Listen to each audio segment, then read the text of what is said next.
You are listening to the Utah Jazz Beats with Sam and Peeps, the ultimate podcast for die-hard fans and passionate followers of the Utah Jazz. Here are your hosts, Sam and Peeps. Hey, what's up, everyone? I'm Peeps, and we got Sammy G here as well. And, today is a good day. There's actually a lot of stuff happening in the last few days in the NBA. LeBron is coming out trying to say that he wants to build an Olympic team, which I'm excited for. But Sam, what's going on with you? Nothing much. It looks like there's a bunch of Jazz players in Utah right now. If you've seen any of their social media posts, it looks like you got at least half the team here, including Markkanen. He's back in America. So yeah, we're actually getting to the season. Kicking off. The guys we're getting are ready. back. Yeah, I know. I was excited at first when I saw that. I was thinking because a few weeks ago they posted a video of Kessler at the and it was like football's back, and he was at a Utah game supposedly, but he was at the FIBA World Cup in the Philippines, and I'm like, are they just using a fake video, or did he go home? Like, what's going on? So at first I didn't even know if the video was real. Then I decided that it's legit. Pete's texted me and a few other people, and he was like, doesn't he have a game in like 5 hours? How is he in Salt Lake right now? And our friend was like, bro, that was from a year ago. And I was like, well, that's pretty misleading, I'll be honest. It really was. And it's funny because they had other Jazz players there. I forgot which ones. But, they did at the Utah game? I think Keyonte George was there is who it was. And it's like, why didn't you just take a picture of him? He's actually there. It was on his social media. Actually. It was super funny. Oh, that's funny. All right, we'll talk about Keyonte George. One of the things we're talking about today is the expectations for the rookies. So let's just jump right into the expectations. But let's start from last pick that we had to first pick. Okay. Sammy G, tell me about Brice Sensabaugh and what you think he's going to accomplish. Well, in general, his main skill set coming out of Ohio State is just that he is an amazing scorer. He was one of the best in all of college basketball last season. He shot really efficiently. He can get pretty much anywhere on the floor, get a bucket whenever he wants, at least at the college level. He's really big. If you look at him, he looks more like a football player than a basketball player. He's 6'6", 235 pounds. So yeah, I think he's really awesome. He's a really good scorer. He's not as good as like a finisher. He's not super explosive or athletic. And he's going to be like buried on deep into our depth chart. So I don't think he'll get a lot of minutes this year playing at at small forward. We got Markkanen in front of him. We got Abaji in front of him. So anyway, I don't think he's going to get a ton of minutes. He'll probably play a lot of G League. I bet they're going to want to develop him a lot. But he is really young. He only played 1 year at Ohio State. So, I mean, potentially in the future, I could see him doing a lot more. But I think this year, he's just going to be developing a lot in the G League is my guess. And then getting forgetting the word, he'll get minutes in games, but it's garbage time. Yeah, that's what I'm thinking of. He'll get like garbage time minutes. But yeah, honestly, I don't expect too much from him. Those are most of my thoughts on him. Yeah, I mean, looking into it, it made me a little sad to say of how many people we have on this roster at the same time because he won't get minutes, But I'm like, I kind of want to see what this guy can do because I was looking at his scouting reports, and they're saying that he should go in the early 20s of the draft. He is a really good 3-point shooter. He has a 46% catch and shoot percentage. Yeah, that's crazy. One of the other things it said was like he has an NBA, kind of like what you're saying, an NBA ready body, and like he just bullies players on the drive. But I'm curious of how much we're going to see him. Some of the cons they said was he had a negative assist to turnover ratio, and his awareness was low. But some of the things you are also touching on of how good he was. He was a Florida Mr. Basketball in high school. He was obviously a one and done for the Buckeyes. He started as a bench player, as like the key bench player, and then obviously that changed quick. He became like the Big Ten Freshman of the Year for 3 weeks straight. He was third team All Big Ten as well. So I mean, he's got a bunch of stuff, and I was like, oh wow, like he really could go off, but like it'll be tight on our roster to have him get real minutes.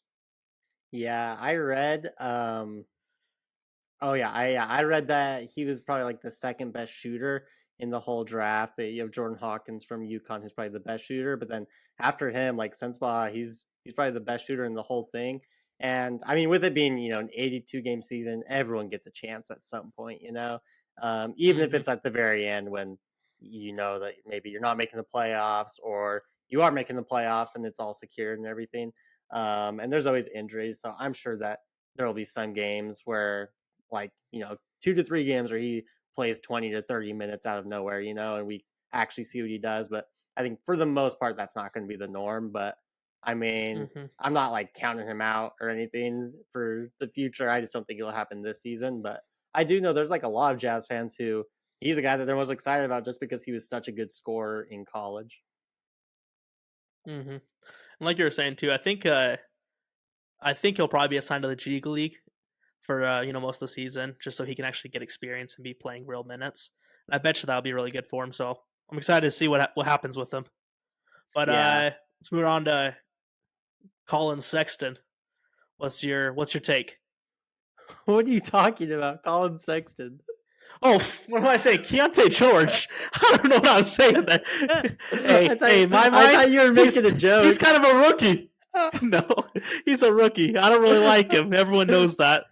I literally thought you were like making a joke, like he's as bad as a rookie or something. And I was like, bro, too far.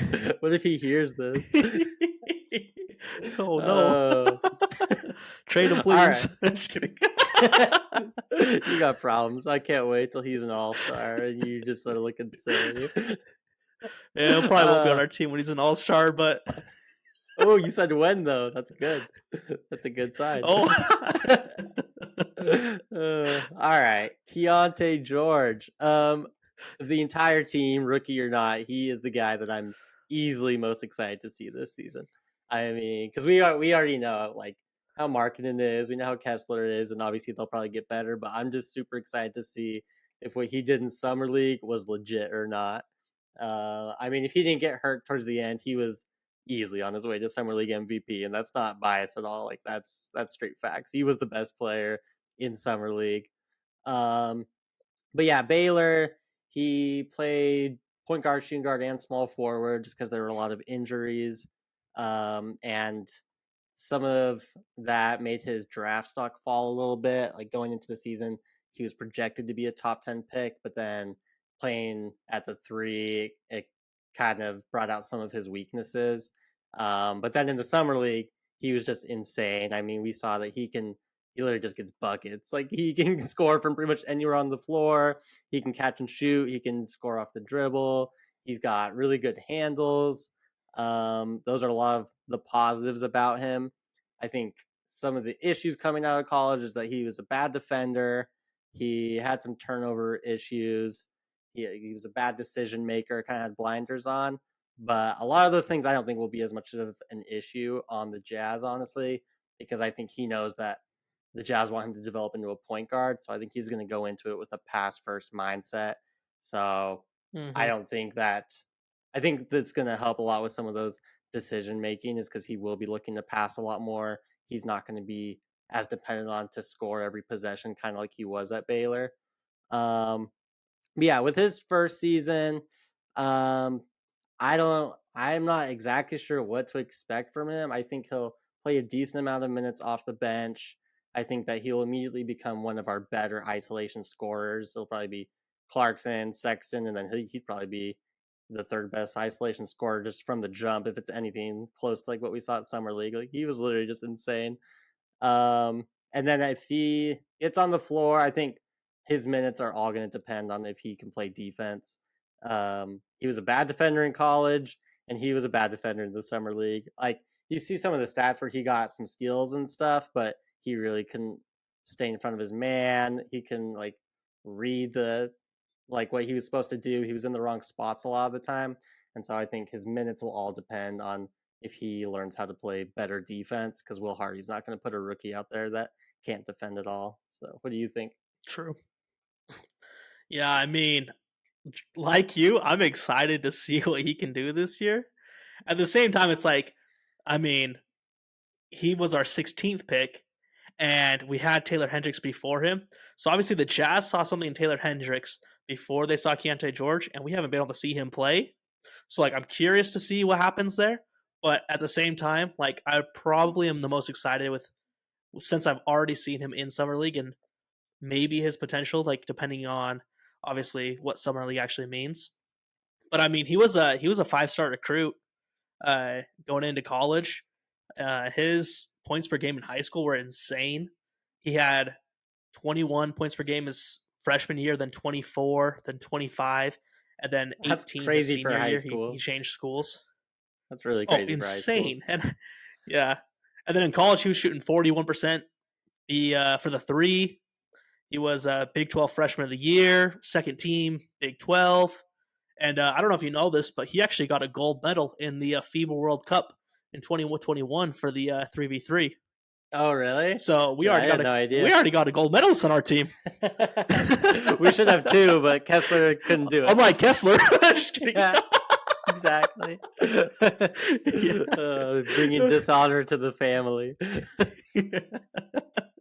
Oh man, it was a bummer to see that, but hey. But another thing out of his scouting reports is he was literally in his scouting reports it said he is one of the best in the draft class to get buckets. So literally exactly what you were saying. He can score. But yeah, he can score. his turnovers is what I'm watching. Yeah, me too. Well, it's funny because in college he was so bad with turnovers, but then in the summer league it improved a lot, and so like it's kind of hard to know what's more real or what to base it off of like NBA style that you see in summer league, or if we should trust like the longer track record of what was happening while he was in college. But I do think a lot of it was because he was not playing the position that he is going to be playing in the NBA. Like he was playing small forward and he was depended on to do everything for that Baylor team last season. So I think his turnover to assist ratio is going to improve a lot in the NBA. True. And what do you think what do you think his point guard style will be? Maybe not this year, but like going forward, what do you see him as? Just like a pure point guard or a guy who gets buckets and yeah, this isn't a skill level, but like what he would model himself off of is I see like Jamal Murray.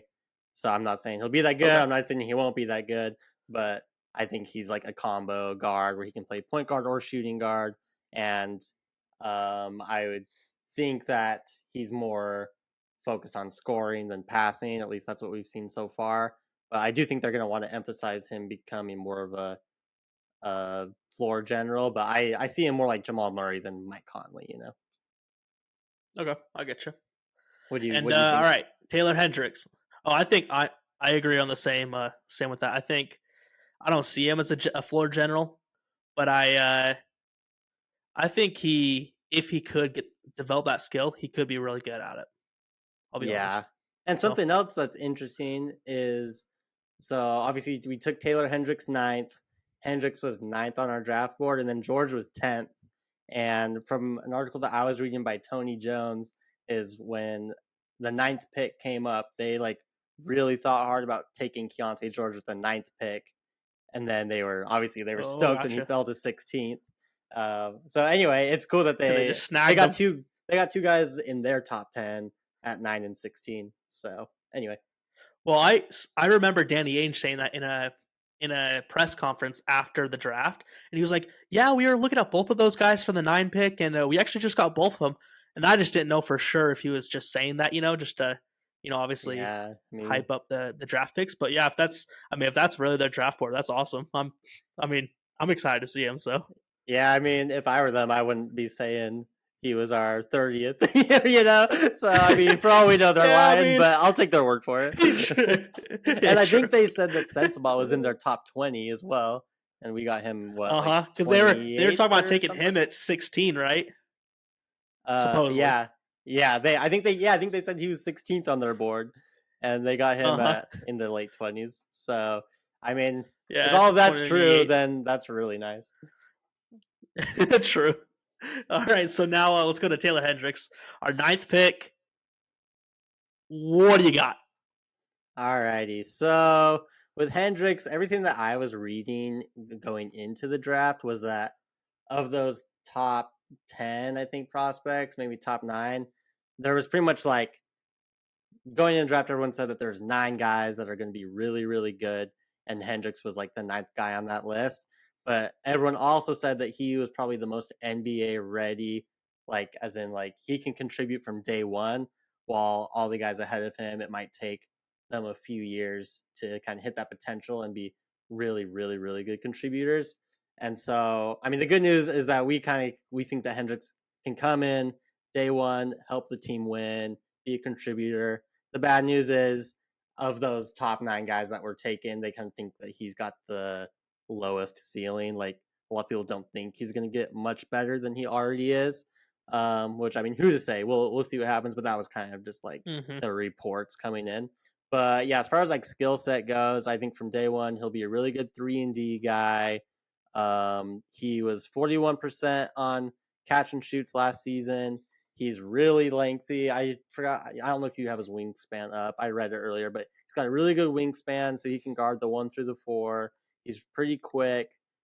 He's a really good shot blocker, like a weak side shot blocker. So he's not going to be guarding your centers like Kessler is, but he can come on the backside and swat those shots while Kessler's guarding.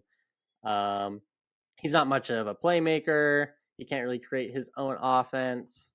I would say during the first season, I don't think his numbers will be super eye-popping. Like, you're not going to be like, oh, wow, look at that stat line every night. Like, I'm not taking him in my fantasy basketball draft or anything, but I think that he'll have, like, a really strong impact every time that he is in the game, especially on the defensive end.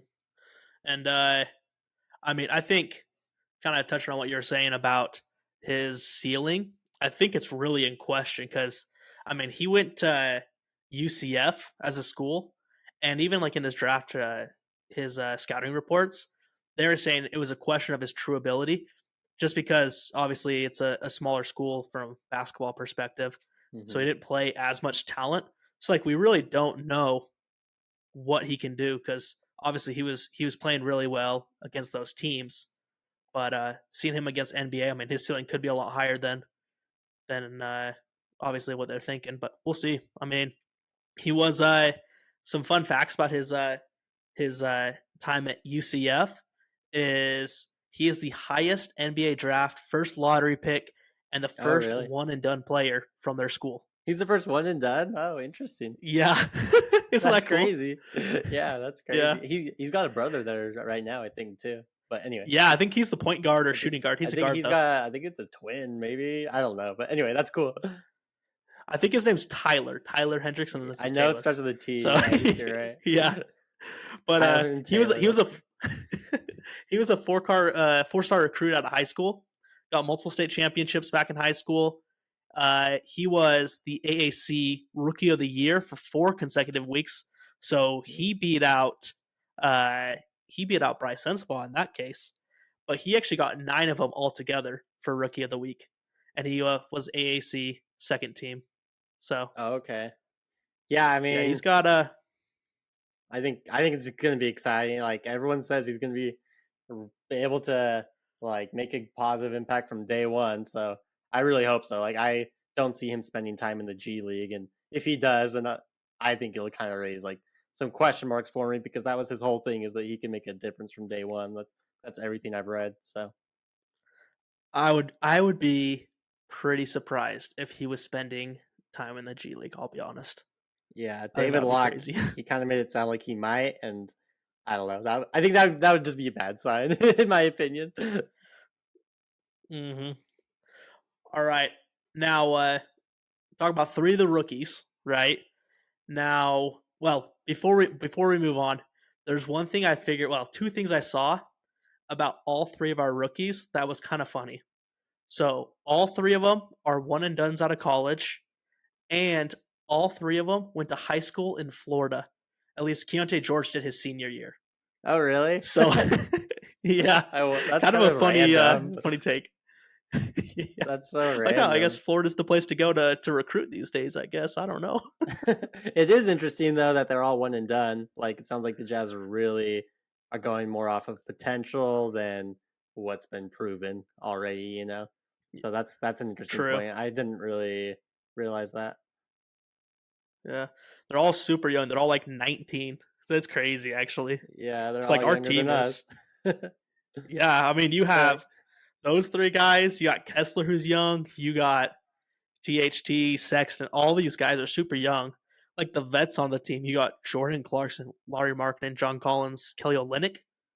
Am I missing yeah, anyone who's like truly a vet that you know? I don't know. Yeah, like no one seems like a vet besides like Kelly Olynyk. You kind of think of him as a vet, but everyone else, like, Yeah, you don't really think of I them would even say in that yeah. way. John Collins and like vet compared to our team, I guess you could say, right? Yeah, like So anyway, that's Markkinen and crazy. Collins could be young guys on other teams. You know what I mean? That's kind of funny. True. But like here, they're the I actually vets. am curious now. I'm curious what our ages compared to the rest of the NBA. Like, how do we compare to like the Rockets or the Thunder as Oh like yeah, an like average what our age on our average team? age? Uh Yeah, huh. we could look that up. I'm sure. Hello. Maybe we'll pull that up and we'll let you guys know. Yeah, that's a good idea. All right. Okay. Now moving on. Talked about obviously the three rookies. Let's bring on another guy who's new to our team, who is supposed to make an impact from day one. John Collins, our big offseason move. What's your take? What are you excited for? Well, I think I'm more excited than a lot of people about John Collins. I'm super stoked about it. I mean, it's funny because like during free agency and everything, I saw all these things like on Twitter. People are like, the Jazz didn't make any free agency moves. But I mean, we traded for John Collins like the day or two before free agency started. And if we would have signed him instead of trading for him, then people would have been like, the Jazz made such a big splash. They got one of the top free agents. Anyway, so it's just kind of funny to see all these people are mad that we didn't do anything, but we literally went out and signed John Collins, who was nearly an all-star a few years ago. But yeah, I'm excited about him. He obviously had a down year. The Hawks are trying to get off of his contract. We owe him like Mm-hmm. 78 million over the next 3 years, and I believe he'll be the highest paid player on our team this year. Um, but I mean, basically, his best season was in 2020, and he averaged 21 points per game, a block and a half, 10 rebounds. He shot 58% and then 40% from three. So those are pretty good stats. But then if you look at this last season, it was definitely the worst, other than his rookie year. He went from Yeah, he shot 21 like to 30% from the three. yeah. This last year, he shot 29% from three. He went from 21 points per game to 13 points per game. He went from 10 rebounds to 6.5 rebounds. So obviously, there was a big drop off. And, there's a lot of reasons that Mm-hmm. that could be. They had a new coach with Quinn Snyder. I think a lot of it was just watching them. They put him in the corner, did pretty much isolation with Trae Young, and would try to draw the defense in and just kick it out to Collins in the corner for three. So, like every possession, Collins is literally just sitting in the corner. They're not even using him. Um, and then also he injured his finger. I don't know if you've seen any of the pictures of his finger, but it's like just a Mm-mm. massive finger. Like he like really jacked it up. And he said it'll, as long as he plays basketball, his finger will never be the same, which kind of worries me for his shooting a little bit. But anyway, the point is that there was like a lot of things that kind of went wrong last year that I think could be fixed this year. He's also been in trade rumors with the Hawks for at least 3 years. Like it for such a long time. Every single year at the trade deadline, they're like, "Where's John Collins going to go?" They didn't do anything with him. And I don't know about you, but if I'm at my job and I hear my employer is trying to trade me for a different employee every single day for 3 years, then I'm not going Yep. to do my best work. I'm not Give it going your to be, 100%. yeah, I'm not going to give it 100%. I'm not going to be that happy. And so I think a lot of it is he just needs a change of scenery. He just needs to get out of that situation, needs to go somewhere where he can feel valued. And then specifically what I think he'll bring to the team is he's super athletic. He's a pretty decent shot blocker. He's a decent defender. He can guard the 4 and the 5 for sure, and sometimes even the 3, depending on who's at the 3. He's a great locker room guy. If you watch any summer league, basically he got traded to the Jazz right before summer league started, and then he immediately went to Utah and went to the Utah summer league, and he went to like every single game. He was hyping up his teammates, coaching them up a little bit. Like he's been all in on the Jazz from the second he got traded here, which is a lot different than some guys. Like for example, Rudy Gay. He didn't step in foot in Utah last season until he absolutely had to, and so I think it's just a good sign when they're spending their summers here, when they actually want to be around the team. So he's a great locker room guy. I think he's a good vet that everyone can learn from. And then we have a ton of size in our front court now between him, Markkanen, and Kessler, and I think like with him, we have one of the best front courts in the league. So I'm pretty excited to see what he can do. What do you think about him? I am excited that this Utah native's coming back. This guy born in Utah, but I'm excited from a sense that I see him coming in and having not Lauri Markkanen ceiling, but the same type of story as Lauri Markkanen. Like Lauri Markkanen obviously was getting stagnant, getting unhappy, and when he switched over here, he had a breakout season. All of his stats went up. It was literally like a second chance for him. And they're like the same time in the NBA, right? Like same exact amount of time here. He like really could have a second chance type season for him. And like you said, I think a change of scenery is more about it than like his actual skill set. Because I think his skill set obviously shows from a few years ago that he is better than he has been playing. But yeah, I mean, I just think like I said, he's not going to have a Lauri Markkanen type ceiling, but he could definitely make a big improvement. And if he does make a huge improvement, it's like, I mean, our team will be really crazy. Well, I actually like the Markkanen comparison because before last season, if you were to look at like player rankings, I very confident that every single ranking would have John Collins above Lauri Markkanen. Like Markkanen never had a year where he was averaging 20 and 10. Like those are pretty close to all-star numbers, if not all-star numbers, And so I'm not saying that Collins is going to be as good as Markkanen, but I mean, I'm not going to put a cap on anything, especially with Will Hardy as the coach. Like I think Will Hardy he really focuses on each player's individual skill and how he can maximize those skills. And so I think that he could have a really good year. My main concern, honestly, is just his injured finger. Like I don't know if he'll be able to shoot as well as he used to be, because going from 40 to 29 from three, that's a pretty huge dip, and I'm sure a lot of that has to do with his finger injury that he said isn't really going away. So, but I think like you said, the comparisons between him and Markkanen are pretty cool, and I'm excited to see what Hardy can do with him this year. Yeah, me too. And talking about John Collins fitting into the team, talking about the other guys fitting in the team, I think now it's time to talk about how many minutes we think they're going to get in the rest of the team. Let me tell everyone, Justin's been really excited about this part specifically. Oh, I probably had more fun with this. His name is Peeps. Sorry. Oh. Hey, whatever. It's the same thing. My name's Justin People, so a lot of people call me Peeps. Yes. So okay. I'll start it off on this one. I'll do what I think each player's minutes will be altogether, and then kind of how their structure is per quarter.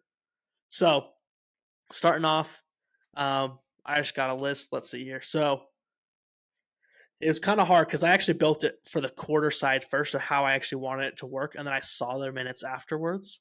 And some of them, I'm like, okay, I wish I could give them more minutes. Like obviously, like Ochai Agbaji, I got him playing 20 minutes. I want him to play more, but it's like my mindset when I was building like the schedule for him was more of a developmental standpoint. Like I want all those young guys to get enough time to really, and like real time in the game, to really actually develop as players. And at least for the start of the season, like this is more start of the season. And as people develop, and we can see like who's who and like what's actually real. Cause like what they're saying at the end of last year, those last like 20 plus games, like none of that was real. So like I want to try those guys out, like THT, for instance, see what actually is real. And then we can obviously change the schedule from there. But I got Agbaji at 20 minutes, Jordan Clarkson 31, John Collins at 29, Keyonte George at 19, Taylor Hendricks at 14, THT at 19, Walker Kessler at 33, Lauri Markkanen at 34, Kelly Olynyk at 20, and Colin Sexton at 21. So I have a 10-man rotation, which is probably too much to start with, but it was hard for me with that developmental standpoint to try to cut down on guys because I do want to see what everyone can play. So pretty much you have the guys who we know are good are getting 30 plus minutes, and then you have the developmental players getting around 20, and then also Kelly Olynyk's getting around 20 just because of how it fit. But starter wise, I got Colin Sexton at the 1, Jordan Clarkson at the 2, Lauri Markkanen, you're starting John Collins, Sexton? Walker Kessler. Yeah, I started him. What about our episode? When you wanted THT to start? No, I said I want THT to start, but I think Colin Sexton will start. Here's I actually wrote this down because I thought you were going to question me on this. So here's our initial predictions. Sammy G said starting, he's going to have Clarkson at the 1, Agbaji at the 2, and then his backups were George and Sexton. And I had starting Sexton at the 1, and then Clarkson at the 2, THT as the backup 1, George as the backup 2. And I actually kept that mostly for the whole thing. So yeah, I got those 5 starting, Walker Kessler at the 5, and then I have Kelly Olynyk backing up John Collins for the most part. He's coming in around like the 8-minute mark on like the first quarter, and then Taylor Hendricks takes up like the last 2 minutes of the first quarter at the 4. Walker Kessler pretty much plays the first 8 minutes, and then I actually have, since John Collins only plays the first 4 minutes, and then Kelly Olynyk comes in, I actually have Collins as the backup center for the last 4 minutes of the quarter. So John Collins is literally the backup for Walker Kessler for those, I think he does like 12 minutes as the backup center. And then I actually have Kelly Olynyk playing like 3 backup minutes just because Colin needs a break. And then I have Ochai being the backup for Lauri Markkanen. So he's pretty much taking out, anytime Lauri's not on the court, Ochai's taking his spot. And Walker and Lauri are always playing together. There's only like 1 minute that they're not playing together. Then obviously Jordan Clarkson, I have Keyonte George backing him up at the 2. Obviously, I'd like to see him as the point guard eventually, but I think starting him out, getting some minutes just on the court, getting familiar with the team and everything, I think he'd be better at the 2. And then that pretty much stays for the whole first 3 quarters, like those kinds of rotations. And then the funny thing is on the 4th quarter, I kind of switch it up a little bit. So I have THT starting the 4th quarter for the first 4 minutes at the point guard. I have Keyonte George as the shooting guard for the first 6 minutes. I have Ochai as the small forward for the first 3. Then I have Taylor Hendricks at the 4 for the first 3, and Kelly Olynyk at the 5 for the first 3. And then Markkanen and Kessler come in, so they're going to play 9 minutes in that 4th quarter. Kelly Olynyk will then shift over to the the power forward position when Walker Kessler comes in, and he'll play his last 3 minutes there. And then Collins will close it out for the last 6 minutes. And then after Keyonte George leaves, those last 6 minutes are Ochai Agbaji at the 2. And Jordan Clarkson is going to close out the point guard position. And the reason I switched it up is because I think our closers need to be the strongest players. And I feel like Jordan Clarkson at the 1 and Ochai at the 2 for closing games, at least at the start of the season, is probably the best take. And then you have the last 3 who are the exact same where they were. But what do you got so far? What do you think? Break down what you think of mine first. Pick it apart. Tell me what you don't like, and then we can go into yours. No, I like it all. I mean, the only thing I don't like is THT playing like close to 20 minutes a game. I just don't see how it's even possible to play him that much. I just can't imagine it at all. I really can't. Because Sarah Todd thinks she's going to be our center. Or sorry, our starter. Oh, okay. Well, good for Sarah Todd, but I don't agree with her. She's a lovely writer, but I just don't see it. I mean, between Sexton, Clarkson, George, Like, I don't know. Abaji too. Like, how does THT get minutes? I don't see it. So, but no, I agree that the last 5 minutes should be our strongest players. I like how you have Collins playing backup five as well. I think the most interesting thing is how you have Markkanen and Kessler always on the floor together. I think a lot of the time with coaches, a lot of time you see them staggering their two best players. So, for example, the Clippers, they will almost always have one of Paul George or Kawhi on the court. I mean, for games that they're actually playing, which isn't very often. But yeah, like a lot of time they're staggering so that they always have one of their two best players on the court, where you kind of went the opposite approach, and either they're both kind of on the court or neither of them. And so I think that Mm-hmm. with a lineup like that, I think we could really suffer when they're both off the court, but then we could really dominate when they're both on the court. So that's kind of That's kind of I was interesting. thinking, like get buckets while they're there, and then survive while they're not. Yeah, so that is interesting. But no, I thought I could see it. I mean, the thing I'm most excited for is Will Hardy just tries so many different lineups. I think for the first 2 to 3 months, I bet like the minutes for everyone's going to be all over the place until I think it'll take a while until he really has solid rotations Solidify down. something. He's not like Quinn Snyder, who he pretty much had the same rotations from day one to the last day of the playoffs without changing anything. Like Will Hardy's the exact opposite, where he's always tinkering with the lineups, trying something different constantly. So I mean, yeah, maybe we Yep. will see THT for 20 minutes in one game, and like George has 0, and then the next day George has got 20 minutes and THT has got 0, just because he tries so many different things. That was one of the things I was frustrated with Quinn Snyder. I know you loved him, but Yeah, for no, I me, was frustrated with like that specifically too. but like you'd have like for instance Jordan Clarkson when he was 6 man, like you would have him going off, right? And like he was having a really good night and his minute time came up and you know what happened? Quinn Snyder took him off the floor and it's like he's on fire right now. Like what are you Yeah, doing? like what are you But like Quinn doing? Snyder had to keep to his minutes and it was like his structure and it worked and it got us, really high in the regular season, So I mean, No, I from that love that standpoint about it Will worked, but Hardy is he always just rides the hot hand.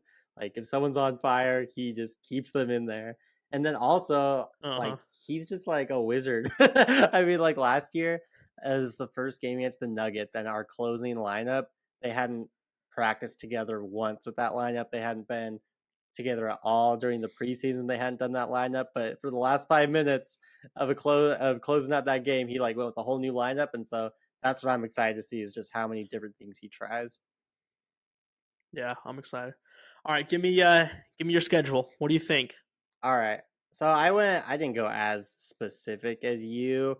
I kind of went more with like just estimating roughly how many minutes each guy will get, but I'll just go with my starting rotation all the way down.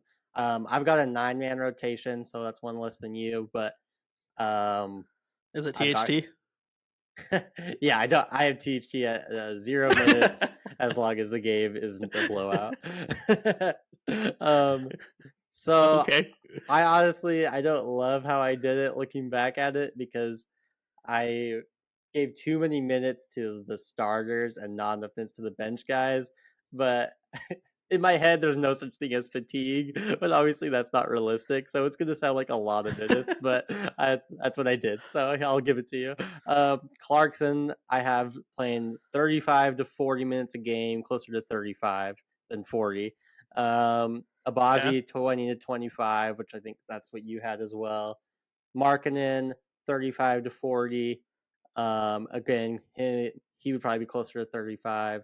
Collins, 30 to 35 minutes. Kessler, 35 to 40 minutes. And in my head, I have Kessler playing the most minutes every single night out of anyone on the team. I think we're just Okay. going to be, I think that we'll be a lot better with him on the floor than without him on the floor. I think he's going to be the biggest difference maker. I think he'll have the best plus minus, all of that. I think he's our X factor. He makes the biggest difference in my opinion. So I think he will play the most minutes. I've got George playing 10 to 15 minutes a night. Sexton just playing 15 to 20 minutes a night. Hendricks 10 to 15 minutes a night, and then Olynyk 25 to 30 minutes. And so if I were to like looking at it now and saying it out loud, if I were to redo it, I would probably give at least I would give Clarkson, Markkinen, and Kessler 5 minutes less than I have them at right now, probably, and then I would increase George, Sexton, and Hendricks minutes by 5 minutes, if that makes sense. So just Gotcha. like looking back at it now, that would probably make more sense from like a fatigue aspect. It doesn't really make sense for all those guys to play 40 minutes a night every single night, especially when you do have a So pretty talented much bench. when you're taking their ranges, take Kessler and Laurie at like the 35, like just take their Yeah, lows, and then on the rookie guys, put them on their highs on your range. Is yeah, that pretty that's much what you're probably saying? more accurate. Yeah, I probably should have gone over it again, but that's what I had when I made it. And then I'll just go over how I see it playing out in the game. Basically, first and third quarter, I have kind of the same rotations. And then second and fourth is pretty similar. So the first quarter, I've got starting obviously Clarkson, Abaji, Markkinen, Collins, Kessler. And then at the 7 minute mark, I put Georgian for I put Georgian for Abaji, and I have George at the 1, then slide Clarkson to the 2. And then I take Olynyk out and put in Collins. I have Olynyk and Collins pretty much just switching out Just them constantly. flipping. Yeah, and so Gotcha. then um, at the 3 minute mark left in the first, I would put in Sexton for George, put Abaji back in at the 2, put in Hendricks at the 3, and then I would have Collins going at the 4, and then slide Olynyk to the 5, where Kessler would check out of the game. And then I kind of have that lineup to end the first / third, and then going into the second and the fourth. And then with 8 minutes left, I would have Keyonte George at the 1, Clarkson at the 2, Markkinen back in at the 3, Olynyk at the 4, and then Kessler at the 5. And then I would have them in, and then with 3 minutes left in the fourth / second, or probably with 3 minutes left in the second quarter, I would put all the starters back in, and then with like 5 to 6 So minutes Collins left, and I Olynyk would, switch. yeah. And then with 5 to 6 minutes left in the fourth, I would do that same thing. Um, Okay. and so anyway, so yeah, that's kind of how I see it working out. I want our starters to close. That's why I think those are our 5 best players in my opinion. Um, but yeah, I do have Markkinen. Like he can pretty much play small forward, power forward, center. But for me, I have him at the small forward almost all the time because I feel like last year that's where he was best, was when he was playing small forward. Um, I feel like statistically that's when he was able to like score the most points. That's when he was able to be most efficient. That's when he was able to be most comfortable, because I don't think he likes to get super physical with bigger guys. I think he would prefer to play at the 3, be able to shoot over smaller defenders, stuff like that. So, what do you think? So let me make sure I got this right. Your kind of main guys, you have Kessler obviously starting center, and then you have Olynyk mostly as the backup center.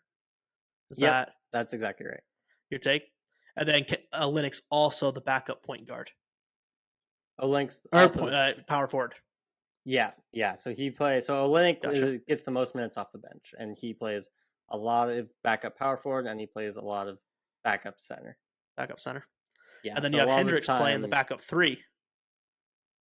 yep, He's and a Laurie's lot of fill-in. yeah, either Abaji or Hendricks will slide in at the 3. Okay.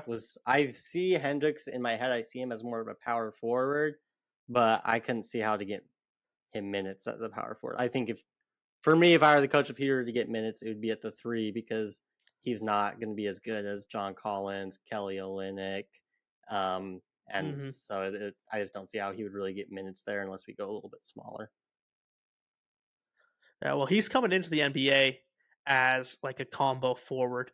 So Yeah. I could see him playing the small forward position, and I mean, that's a fine backup spot. Yeah. But I mean, I think both schedules work. I'm curious to see what really happens on day 1, what happens by our midseason tournament, and then probably the trade deadline. Like those are probably like my 3 spaces of Mm-hmm. time. Yeah, makes sense. and just to see pretty much where our season progresses. Yeah, no, I'm super But interested. all right, well, you got anything else on the takes of this on the schedules? Um, I don't think so. I just think we're gonna see a lot of different stuff. I don't envy Will Hardy's job in getting all of these guys minutes because I didn't realize how hard it would be. Like it's super hard because we have so many good players. Like I don't even It's have true. Dunn or THT playing, or I don't have Sensabaugh with any minutes either. Like those are three guys that probably deserve to get minutes at some point. At least THT and Dunn, I think for sure, are good enough to get NBA minutes, but just like with how our team is, I just don't see how they get in games. And so anyway, I just say that it's gonna be hard for Will Hardy, and I bet he tries a ton of stuff. Yeah, I mean, like you said, like Brice Sensabaugh on mine doesn't have a lick of minutes. Got done with any minutes, and it's like, I mean, I'm already at 10 guys. Like, Yeah, I'd love to have exactly. you get minutes, like reasonable minutes, but it's like, I mean, I can see them playing the garbage minutes. We're blown out a team, we're getting blown out. They come in, obviously, but like that's really all I see right now. You know what I want to But we'll, see? I want to see what? like crazy lineups. So like I want to see a lineup where we got Sexton at the 1, either Georgia Clarkson at the 2 and Georgia Clarkson at the 3. Like just like three-headed monster guard lineups, and then with like Lowry and Kessler, or yeah, Lowry and Kessler at the 4 and 5. And then I want to see another lineup where it's like we got Kelly Olynyk at the 1, we got Markkanen at the 2, we got like Collins at the 3, or we got Hendricks at the 3. We got Collins at the Collins at the 4 4 and and Kessler Kessler. at the 5. Like imagine that It's just lineup. a huge lineup. Like 5 Yeah. near 7-footers or taller. Okay, you know what's funny about that? I actually did hear a lineup. I think it was on David Locke. It was one of his guests that came on. I can't remember which one it was. I don't think it was Thurl Bailey, but another. He just had a bunch of guests come on, and someone was saying one of the things they want to see is, I think it was Jordan Clarkson at the 1, and then Laurie at the 2, Collins at the 3, Kelly at the 4, Walker at the 5. I'm like, that is such a big lineup, but like, it would be fun to at least see. Like, test it out. Why not? Yeah, literally. I mean, if nothing else, I want to see some of these crazy lineups in the preseason. Like when you literally have nothing to True. lose, just see what happens. True. But yeah, I think All that's everything right. I have on it. Okay. Well, let's switch over to the talk of the league. I know one of the things that you brought up was the Christian Wood trade to the LA Lakers, or the LA Lakers. So what's your thoughts on that? Oh yeah. Well, also for everyone that Or is not a trade, I listening, guess. It was he he signed signed, a yeah. contract. But for everyone Yeah. listening, I think we're not dropping this till the 17th, and it's September 12th.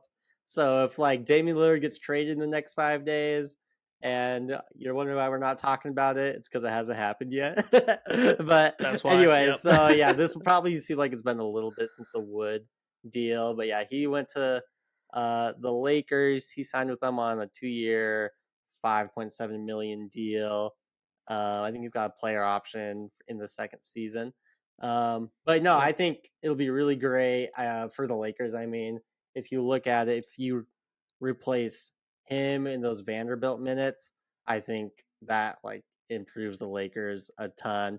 Vanderbilt is obviously a pretty good rebounder, and he is a good defender, and he's super like energized guy, but he was just so limited on defense. So you could see it every time he was behind the 3-point line. Like there wasn't anyone within 5 feet of him. They were just letting him shoot.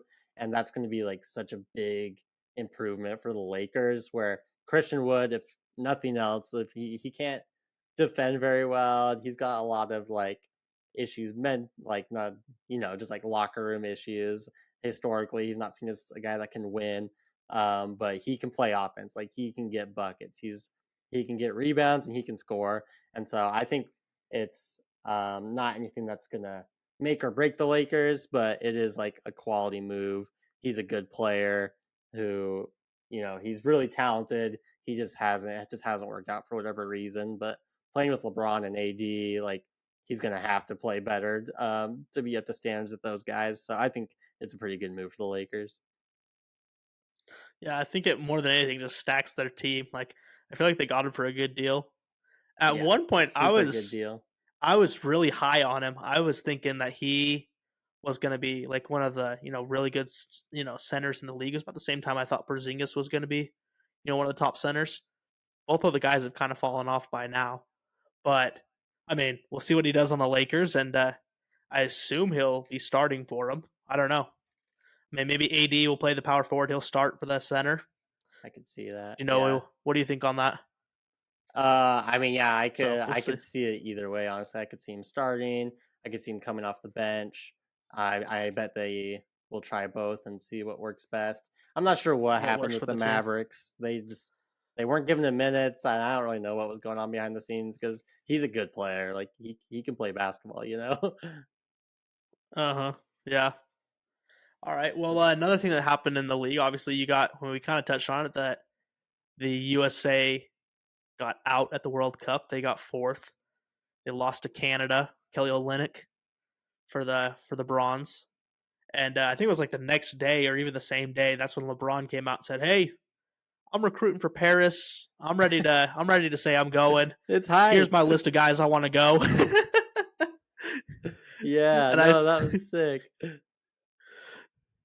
What do you? I mean, what do you think would be cool to see of a team like that for the Olympics? Like, I mean, just to let you guys know, so LeBron, his recruiting guys that at least that I saw initially was Steph Curry, KD, AD, Jason Tatum, Draymond Green, and then other guys who expressed interest of like going and suiting up for Team USA was Devin Booker, Lillard, Fox, and Kyrie. So I mean, that's a stacked team right there. But I mean, what are you excited for on that? Well, yeah, I think the only guy that this was today, I saw Devin Booker quote tweeted a post from Kyle Kuzma where Kyle Kuzma was basically like, we need NBA guys that are okay to just play defense and go stand in the corner. And Devin Booker quote tweeted and said something like, I'll do it or sign me up, something like that. So I think Devin Booker and LeBron are the only two that have like really kind of committed and said they're on board doing it. But yeah, I think if LeBron could get all those guys to do it, like we would freaking dominate. It would be so sick. And imagine a lineup of Steph Curry, Kevin Durant, LeBron James, Jason Tatum, Anthony Davis. Like you said, like that would be such a good starting five. I mean, just Steph and KD and LeBron, just in my head, that just sounds insane. So I just think it'd be super fun. I think we would beat everyone by 40 like every night. I mean, there's all these people saying the world's caught up to America, but I don't think that's true. I think we're just not playing our best players, but our best players would destroy the rest of the world, and I think it'd be sweet. This is the biggest I've ever been a fan of LeBron, is just so that he can make America the best basketball team again. I think Stephen A. I was listening to something from him today, and he was saying we are the best team, and he's like when we send our best guys, we get gold. Like that's what happens. Like we are the best team. Now, like you mentioned, I mean, I bet you the international stage. I mean, it's definitely improving quite a bit. Like you got teams who have 2, 3, 4 plus NBA players on their team now, but it's like our whole team is NBA players. Yeah. No, I agree. I mean, so and even when the other teams have some NBA guys, a lot of times like they're just role players. They're not all stars. They're role players, bench guys. But we're literally bringing out like our like all-star teams, like even better than our all-star teams. It was like Fontecchio was the best player on his team for the international for FIBA. He's like the worst player in the NBA. Okay. Yeah. I didn't even mention his name in that whole rotations thing. I totally forgot he was even on the team. Yeah, same with me. I think that was the first time we talked about him. So no, yeah, it'd be sweet. It'd be super fun to watch. I'm excited to see what actually happens. But anyways, I think that's it for today, unless you got something else, Sam. No, I think that's all. Next time we No breaking record, news. I think a lot of news will have probably come down in the next few weeks with training camps about to start and everything. So we should have a lot to talk about going forward. I'm excited. Yeah, I think our next recording is just right before training camp. So I feel like obviously the NBA is starting to wake up and it's starting to pick up. Obviously, all the Jazz guys are, like we saw today, already in Utah. So I bet you're going to start to hear some noise, stuff happening. So I'm excited. I would love to go to like one of their training practices whenever they let people go. Just kind of That'd go be watch them, sweet. kind of see how they play. So Yeah, I'm then you excited. can give I'll us go your look into thoughts on that. it. Oh, true. I'll do it. Yeah, that'd be sweet. All righty. Well, everyone, have a good day, and we'll see you next time.